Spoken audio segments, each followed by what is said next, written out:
Morning friends, स्वागत है आपका अपने ही चैनल द स्मार्ट ज्ञान अड्डा में। जी हाँ फ्रेंड्स, सही देख रहे हैं आप। दिल्ली हाई कोर्ट ने समान काम समान वेतन का फैसला दिया है। अभी रिसेंटली ये फैसला आया है और कल के ही हिंदुस्तान समाचार पत्र में इस बाबत न्यूज छपा है, जिसको आपको सीधे हिंदुस्तान के वेब पोर्टल से द स्मार्ट ज्ञान अड्डा दिखाएगी।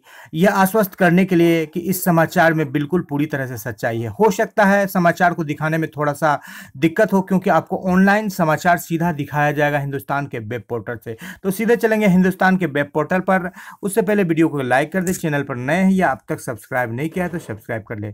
तो यहाँ पर लिए चलते हैं फ्रेंड्स इसी समाचार पर कि निजी स्कूल के शिक्षकों को सरकारी विद्यालय के बराबर वेतन पाने का अधिकार, हाई कोर्ट दिल्ली। जी हाँ फ्रेंड्स, इस समाचार पर लिए चलते हैं और देखते हैं क्या कुछ छपा है हिंदुस्तान के इस समाचार पत्र में। जी हाँ फ्रेंड्स, थोड़ी सी व्यवधान हो सकती है इस समाचार को देखने के लिए, तो आपके बीच आ चुका है ये समाचार। जी हाँ फ्रेंड्स, यहाँ पर आप देख पा रहे हैं दिल्ली हाई कोर्ट का ये फैसला आया है कि दिल्ली हाई कोर्ट ने हाल ही में एक फैसले में यह कहा है कि निजी स्कूल में कार्यरत शिक्षकों को भी सरकारी स्कूल में कार्यरत शिक्षकों के समकक्ष से किसी भी हाल में कम वेतन नहीं मिलना चाहिए। जी हाँ फ्रेंड, उच्च न्यायालय में मौजूदा कानून के प्रावधान को ही विस्तार से परिभाषित करते हुए यह डिसीजन दिया गया है, जिसमें अधिकांश खास करके छोटे शहरों के निजी शिक्षकों को न सिर्फ कम वेतन भत्ते पर काम कराया जाता है, बल्कि उन्हें अन्य लाभों से भी वंचित रखा जाता है। बच्चों को शिक्षित करने वाले शिक्षकों को ऐसा इसलिए हो रहा है क्योंकि अपने अधिकारों के बारे में समुचित जानकारी नहीं है। ऐसे में यह बता रहे हैं कि निजी स्कूलों में कार्यरत शिक्षकों को क्या क्या अधिकार है। जी हाँ फ्रेंड्स, कानूनी शिक्षा के अधिकार कानून के अंतर्गत 2009 का जो कानून है उसके अंतर्गत उनको समान काम के लिए समान वेतन पाने का अधिकार है, जिसके लिए हाईकोर्ट ने योग्यता निर्धारित की है, यानी कि ट्रेंड होना चाहिए और टेट पास होना चाहिए।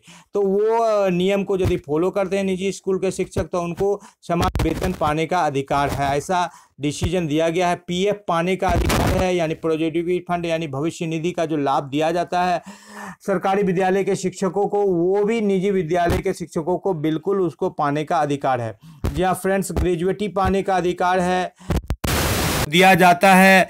रिटायरमेंट के बाद, सेवानिवृत्ति के बाद कम से कम 5 साल सेवा होनी चाहिए, जिसको अब शिथिल करते हुए 1 साल की सेवा दिया गया। ये भी अधिकार निजी स्कूल के शिक्षकों को दिया गया है। मेडिकल का लाभ मिलेगा, इसमें कानून के जो है केंद्र सरकार के 2016 के ESIC कानून के अंतर्गत जिस तरह से सरकारी विद्यालय के शिक्षकों को मेडिकल का लाभ मिलता है, उसी के अंतर्गत उसी प्रकार से भी निजी स्कूल के शिक्षकों को भी लाभ मिलेगा। ये फैसला दिया गया है विगत कुछ दिनों पहले दिल्ली हाई कोर्ट के द्वारा। जी हाँ फ्रेंड्स, निजी नौकरी से निकालने से पहले जांच जरूरी। कोई भी निजी स्कूल के प्रिंसिपल किसी भी शिक्षक को बिना किसी कारण के, बिना किसी जांच के स्कूल से निकाल नहीं सकते हैं।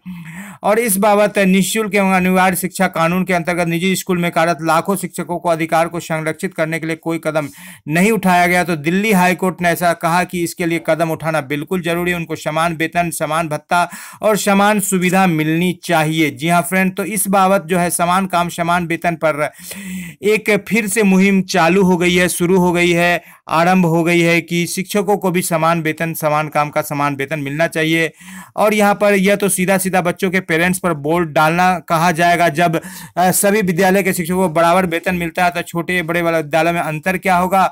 और कुछ अभिभावक ये कहते हैं कि इसका असर जो है कि सीधे जो है पड़ेगा पेरेंट्स के ऊपर में। और यदि निजी विद्यालय में वेतन बराबर दिया जा रहा है तो फीस को भी सरकारी विद्यालय के बराबर करना चाहिए, ऐसा भी कुछ पेरेंट्स कर रहे हैं। तो सीधे चलेंगे फिर अगले स्लाइड पर और देखेंगे, आपको वहीं लिए चलते हैं फ्रेंड्स। आप दिल्ली हाई कोर्ट ने ये फैसला दिया, इससे जो बिहार के नियोजित शिक्षक हैं उनके लिए भी जो समान काम समान वेतन का जो मुहिम जो है एक मोड़ पर खड़ा हुआ है, उस मुहिम को भी एक नया दिशा मिल रहा है कि आपको भी जो है फिर से समान काम समान वेतन के लिए आप लड़ाई को लड़ सकते हैं। जी हाँ फ्रेंड्स, वीडियो को शुरू से लेकर अंत तक देखने के लिए आपका बहुत बहुत धन्यवाद। आपका दिन शुभ हो। जय हिंद, जय भारत, वंदे मातरम।